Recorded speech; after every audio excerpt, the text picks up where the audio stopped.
Fool me once, shame on you. Fool me twice, shame on me. نہیں وہ میں پہلے والی بات کا ذکر کروں گا بریک سے پہلے. دیکھیں نا لیول پلینگ فیلڈ کی بات تو کرتے ہیں لیکن ایک اب پولیٹیکل پارٹی ہے وہ بطور جماعت تو الیکشنز میں ہے ہی نہیں. اس کو کس نے لیول پلینگ فیلڈ دینی ہے؟ پہلی بات تو یہ ہے. اب وہ جان بوجھ کر بات سر آپ ٹوک دیتے ہیں نا بات کرنے دیتے ہیں. وہ منفی پروپیگنڈے اب یہ جو اب ریاست بات نہیں کرنی میں نے آپ نے کرنی آپ کریں بات پہ میں چپ کر جاتا ہوں. یار دیکھیں حسن جب فیکٹس ہوتے ہیں نا کیا بات کریں according to supreme court of Pakistan according to election commission of Pakistan وہ بحثیت پارٹی حصہ لے رہے ہیں. ان کی پارٹی رجسٹریشن ہے. میں یہ کہہ رہا ہوں کہ آپ کا جو رائے ہے وہ اس کے اوپر مجھے کوئی اعتراض نہیں ہے. ان کے پاس سمبل نہیں ہے لیکن بحثیت پارٹی الیکشن کمیشن مان رہا ہے کہ آپ پارٹی کے طور پر الیکشن میں حصہ لے رہے ہیں. ایٹ ڈس ایڈوانٹیج آپ کے پاس سمبل نہیں ہے. تو یہ تھوڑے سے حقائق ہیں. Please go ahead. اگر آپ نے بات کرنی تو بھی کر لیں. نہیں please go ahead go ahead. میں کہہ رہا تھا کہ بطور جماعت ایک یونیفارم سمبل کے ساتھ وہ پارٹی آپ صحیح بات کر رہے ہیں. وہ الیکشنز میں نہیں ہے. وہ بطور جماعت نہیں ہے الیکشنز میں سمبل کے ساتھ بطور جماعت نہیں ہے.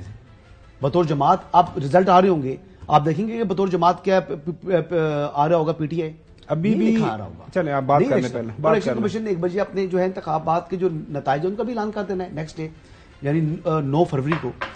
اس صورتحال میں اب ایسے پہلے سے ہی لیول پلینگ فیلڈ کا پروپیگنڈا شروع کر دیا ہے. اب لوگ جو سیاسی مبصرین بھی میری کافی باتیں ہو رہی ہیں وہ بھی اس خدشے کا اظہار کر رہے ہیں کہ یہ اب پھر ریاست کے اوپر حملہ آور ہونے جا رہے ہیں اور واویلا مچائیں گے. خواتین کو استعمال کریں گے. سوشل میڈیا کا ٹول یوز ہوگا.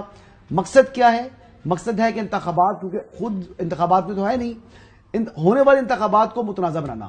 یہ بھی لوگ خدشہ ظاہر کر رہے ہیں کہ maybe times to come ایک دن پہلے انتخابات سے یہ کہہ دیں جو بطور جماعت الیکشن پہ نہیں ہے کہ ہم بائیک آؤٹ کر رہے ہیں. مطلب ایک دنیا کے سامنے ایک ماحول کو خراب کرنے کے لیے.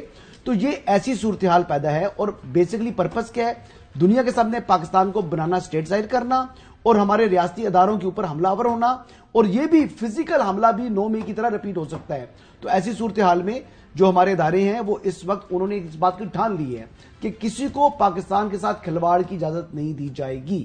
یہ میری بات تھی. اب آپ آگے چلیں. جو اصل سوال تھا وہ بھول ہی گئے آپ. جی میں نے بات تو میں نے کرنی تھی آپ نے بیچ میں نہیں وہ تو دیکھیں کلیریفیکیشن وہ میں آتا ہوں آپ کے پاس. جو کلیریفیکیشن یہ ہے کہ بحثیت جماعت وہ موجود ہیں بحثیت سمبل ان کے پاس نہیں ہے. لیکن ابھی بھی آپ دیکھ رہے ہیں تمام ٹیلی ویژن چینلز کے اوپر جو ان کے امیدواران ہیں ان کے ساتھ پارٹی کا ایجنڈا بتایا جا رہا ہے. تو الیکشن بھی جب ہوگا بتایا جائے گا کہ اس پارٹی کے جو پارٹی کے نام کے اوپر لڑے ہیں الیکشن وہ جناب اعلیٰ وہ ٹکٹ ہولڈر یہ ہیں. لیکن ظاہر ہے ان کی حیثیت آزاد کے طور پر وہ آئیں گے جائیں گے لیکن وہ کہہ رہے ہیں کہ ہم وہ بھی سپریم کورٹ جا رہے ہیں اس کی جو ہے ساری کی ساری ڈیفینیشن